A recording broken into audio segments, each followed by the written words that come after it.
all men, bending your bow to the breaking point. You captured priceless glory, oh dear God, and the Sphinx came crashing down, the virgin claws hooked like a bird of omen singing, shrieking death like a fortress reared in the face of death.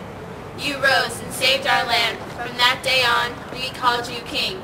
We crowned you with honors, Oedipus, towering over almighty king of the 7 gates of Thebes. Roar! But now, to hear your story, is there a man more agonized, more wed to pain and frenzy? Not a man on earth. The joy of your life ground down to nothing.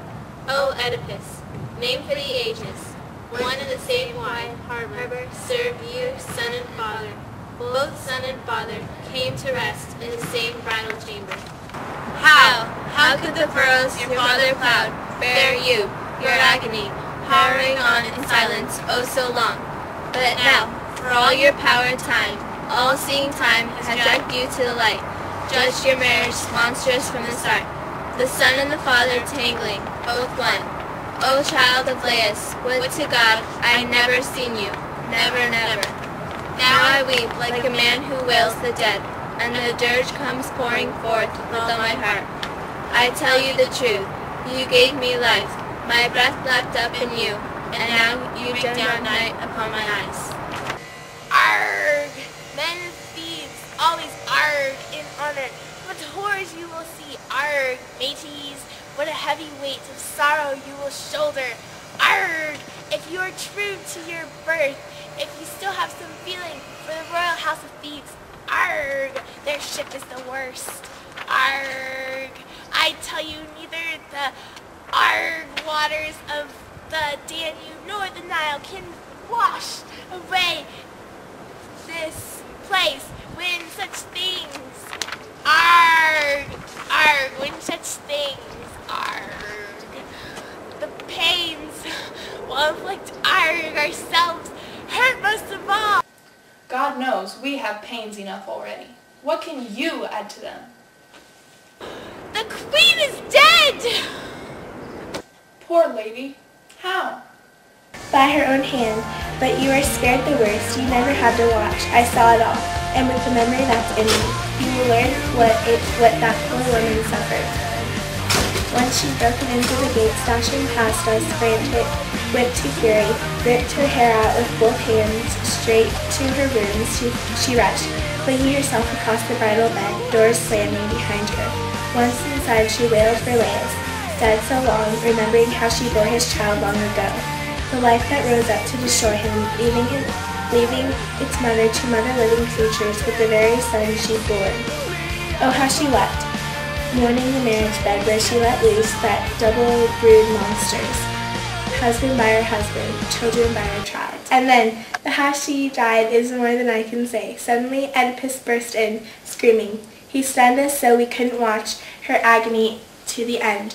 Our eyes were fixed on him, circling like a maddened beast, stalking here, there, crying out to us. Give him a sword, his wife, no wife. His mother, where can he find the Mother Earth that cropped 2 crops at once, himself and all his children? He was raging, one of the dark powers pointing the way. None of us mortals crowding around him know with great shattering cry, someone, something leading him on. He hurled at the twin doors and, bending the bolts back out of their sockets, crashed through the chamber. And there we saw the woman hanging by the neck, cradled high in the woven news, spinning, swinging back and forth. And when he saw her, giving a low, wrenching sob that broke our hearts, slipping from the halter from her throat, he eased her down in a slow embrace, and he laid her, poor thing. Then, what came next? What horror we beheld.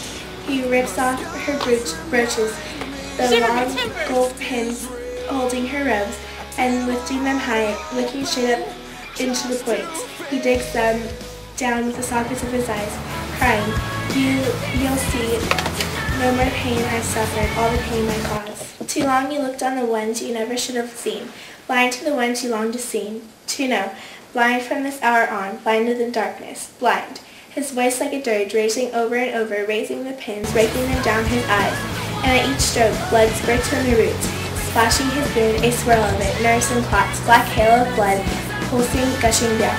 These are the griefs that burst upon them both, coupling man and woman. The joy they had so lately, the fortune of their old ancestral house was deep joy indeed. Now, in this one day, wailing madness and doom, death, disgrace, all the griefs in the world that you can name, all are theirs forever. Oh, poor man, the misery! Has he any rest from pain now? Arg! He's shouting, "Loose the bolts! Someone show me to all of Thebes!" Arg! My father's murder! My mother's! Arg! No! No, I can't repeat it! It's unholy! No, he'll tear himself from his native earth. Arg! Not linger!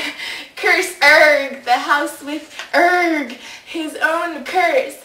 But he, Erg, needs strength to guide him and lead him on, Erg. The sickness, Erg, more than he can bear. The, Erg, look, he'll show you are about to see a sight. A horror, even his mortal enemy would pity, Erg. Oh, the terror, the suffering, for all the world to see. The worst terror that ever met my eyes. What madness swept over you. What God, what dark, left beyond all bounds, beyond belief, to crush your wretched life. God forsaken, cursed by the gods, I pity you, but I can't forbear to look.